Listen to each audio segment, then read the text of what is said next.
안녕하세요. 저는 여성시 일목장 강혜진 권사입니다.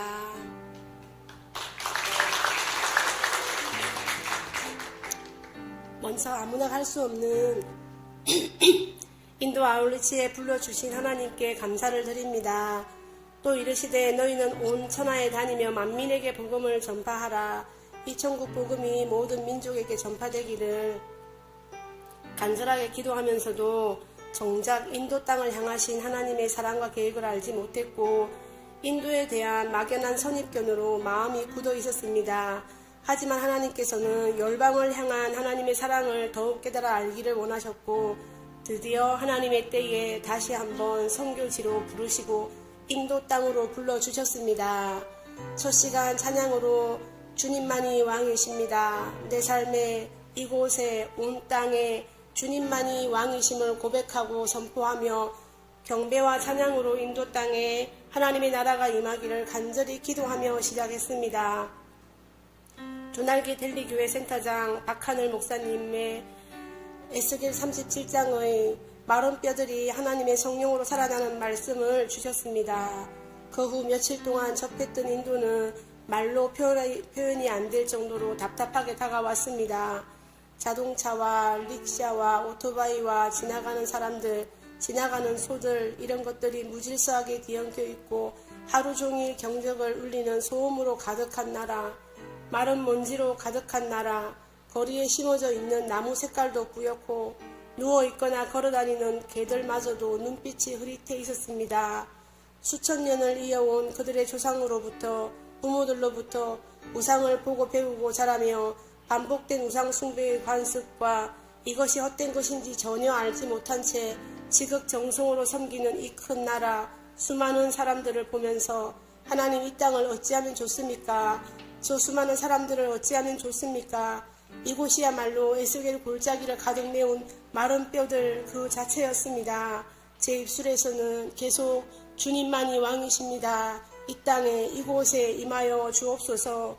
눈으로 보는 곳마다 기도하며 하나님께 물었습니다. 살아날 수 있는 땅입니까? 살아날 수 있는 영혼들입니까? 현실적으로도 쉽지 않아 보였습니다. 힌두교가 80%를 차지하고 기독교는 가톨릭과 모든 기독교 이단까지 포함해서 2.3%라고 했습니다. 현재 인도 정부가 정치적으로 복음 전하는 일을 막고 기독교를 탄압하고 있고 또한 그들의 종교적 간섭으로도 기독교로 개종한다는 것은 절대적으로 쉬운 일이 아니었습니다. 너무나 넓은 땅, 많은 인구, 극심한 종교심, 그래서 답이 보이지 않는 것 같아 며칠 동안 답답했습니다. 하지만 만물의 주인 되시고 모든 왕의 왕 되신 하나님께서는 하나님의 계획과 일하심을 하나씩 보게 하셨습니다. 우리는 목요일과 금요일에 델리교회 성도들의 가정을 신방하면서 그들의 가족들에게 관계 전도를 할 수가 있었습니다. 그곳에서 자연스럽게 서로 소개를 하고 행복 모임을 열게 되었습니다. 성도 마니시아 가정에서 남동생에게 복음을 전하게 되었습니다. 우리 조원들은 각자 한 부분씩 맡아서 백지전도, 영접기도, 동전 예화를 진행했는데 저는 영접기도 부분을 맡았습니다. 아침부터 계속 성령님께 사역의 현장을 맡겨드렸습니다. 서툰 영어로 영접기도를 방해 없이 잘할 수 있기를, 기도 한마디 한마디에 성령께서 역사해 주시기를 기도하고 갔을 때 러빙 갓, 사랑의 주님 하고 고백하는 순간부터 성령님의 감동이 가득 임하는 것을 느낄 수 있었습니다. 계속 이어지는 확신 질문과 동전 예화에서 마니샤의 남동생은 구원의 확신을 가지게 되었습니다. 인도에서 영접 기도를 한다는 것은 쉬운 일이 아니었기 때문에 하나님의 일하심을 강력하게 느끼는 시간이었습니다. 다음 날도 델리교회 성도 브라야 집에 있는 첫째 오빠 라훔과 둘째 오빠 사힐에게 복음을 전했습니다. 특히 사힐은 브라야가 교회 가는 것을 강력하게 핍박하고 반대했었다고 합니다. 힌두 사상에 완전히 사로잡혀 있는 이들에게 예수 그리스도의 십자가 복음은 영적인 도전일 수밖에 없습니다. 사힐은 한국인들이 집에 놀러 온다는 말에 약속이 있다는 핑계로 밖으로 나가려 했습니다. 우리 팀은 사힐을 불러 한 사람씩 악수를 청했고 제 차례가 되었을 때 사힐의 손을 잡아당기며 우리들 가운데로 앉혔습니다. 자기소개로 분위기가 좋아지자 행복 모임을 시작했습니다. 사일에게 복음이 들어가는 과정을 보면서 아, 이들이 몰라서 믿지 못하는구나, 전하는 사람이 없어서 듣지 못하고 믿지 못하는구나 하는 것을 느끼게 되었습니다. 이 두 형제가 입으로 예수님을 시인하고 마음으로 영접하는 놀라운 일이 있었습니다. 이것은 영적인 대혁명을 일으키는 일이 될 것입니다. 보라야 할아버지가 시크교 제사장이고 아버지도 시크교 관련자로 강력한 우상 숭배 가정인데 이후 하나님이 하실 일들을 기대합니다. 하나님께서는 우리들을 통해서 강력한 우상 숭배의 가정에 아브라함의 축복을 부어주셨습니다. 이렇게 기독교를 배척하는 곳에서 홀로 신앙을 지켜나가는 성도들을 위로하고 함께 그 가정을 위해서 기도하며 복음 전하는 귀한 행복 모임이었습니다.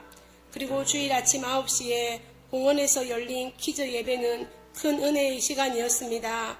건물도 없고 아무 시설도 갖추어져 있지 않지만 아침 9시가 되니 여기저기서 어린 영혼들이 몰려왔습니다. 쌀쌀한 아침 기온에 맨발로 나온 아이들이 하나둘씩 돗자리에 앉아 찬양과 율동을 하며 말씀을 듣고 기도를 하며 하나님을 예배하는 모습은 감격 그 자체였습니다. 에스겔 골짜기에서 하나님이 말씀하시기를 내가 생기를 너희에게 들어가게 하리니 너희가 살아나리라 하시고 하나님의 말씀을 들은 마른 뼈들에게 생기가 들어가고 그 뼈들이 살아나서 일어나 서는데 극히 큰 군대가 되었다라는 말씀이 마치 복음으로 살아나는 인도 영혼들을 향한 말씀처럼 들렸습니다. 인도 아울리지를 통해 앞으로 하나님이 하실 일들을 보게 하셨습니다.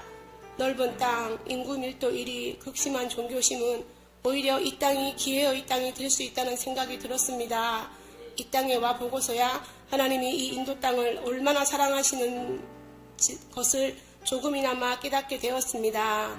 마지막 날 델리 교회를 방문했습니다. 예수 믿는 그날부터 양육과 훈련으로 변화된 델리 교회 성도들이 한쪽 벽에 인도 지도를 걸어놓고 자신의 고향이나 하나님이 감동 주시는 그 지역에 자신의 얼굴을 붙여놓고 선교사로 파송되기를 기도하고 있었습니다. 단순히 성도가 아닌 또 다른 선교사들을 양육하고 있는 두날개 선교는 역시 탁월했습니다. 기독교는 선교를 통해 이어져 온 신앙입니다. 그래서 선교 비전을 품는 것은 어쩌면 너무도 당연한 것입니다. 아울리치 초단기 선교사로 인도 땅에 불러주시고 선교의 기쁨과 선교의 축복을 누리게 하심을 감사합니다.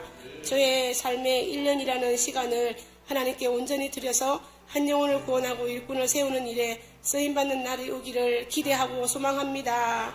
마지막 시대에 우리 예일교회가 하나님께 선교로 쓰임받을 수 있도록 양육하고 훈련시켜 주신 담임 목사님께 감사를 드립니다. 마른 뼈 같았던 저에게 생명을 주시고 선교의 사명을 허락하신 하나님께 모든 영광을 올려드립니다. 감사합니다.